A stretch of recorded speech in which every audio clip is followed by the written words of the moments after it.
Platt, platt, papalapap. Golden Dach an Plattenfreitag. Nun ist dat Wetter so wie, jo, ich hef wieder wat uzeucht, ut der Kunst für a Lüd in Rom. Jo, und wie stot hier an dat graude Normandie-Stück von Ulrich Rückriem. He wär ein Bildhauer, Zeichner und Schulmeister an verschiedene Hochschulen, auch in Hamburg an Lerchenfeld. Jo, zu der Tiet as ich do wär. Ob de Welt ist sie 1938 in Düsseldorf gekommen. In Köln hätte eine Lehre als ein Steinhauer an der Dombauhütte mogt. Du hätte auch als Gesellarbeit. Liegteidig fing er an, Kunst zu studieren.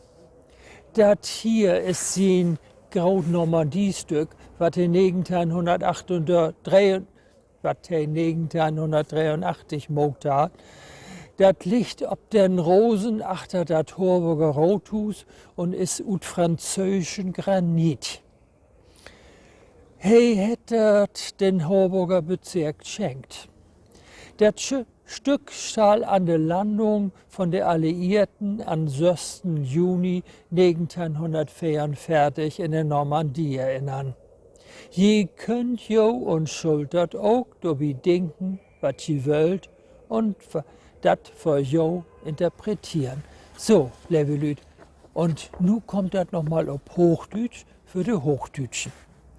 Wir stehen hier an das 1983 angefertigte große Normandie-Stück von Ulrich Rückriem.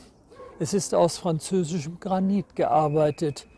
Ulrich Rückriem ist ein Bildhauer, Zeichner und Hochschullehrer, 1938 in Düsseldorf geboren. Er absolvierte eine Steinmetzlehre an der Dombauhütte in Köln und arbeitete dort auch als Geselle bis 1961. Gleichzeitig fing er aber auch mit seinem Kunststudium an. Auf der Rasenfläche hinter dem Harburger Rathaus liegt das große Normandie-Stück, das Ulrich Rückriem, damals in Hamburg Professor an der Hochschule für Bildende Künste, dem Bezirk Harburg schenkte. Der Granit stammt aus der Normandie und will an die Landung der Alliierten dort am 6. Juni 1944 erinnern, die die entscheidende Wende im Zweiten Weltkrieg herbeiführte.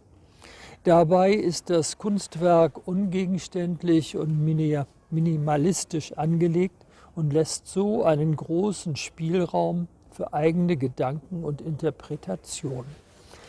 Jo, liebe Lüd, nun habt wir wieder was Neues kennengelernt und nu wünsche ich jo, Sie wetet, was ich jo nu wünsch. Ich wünsche ein schönes Wochenende und blieft zu Hus und blieft gesund. Mogt dat gut und tschüss.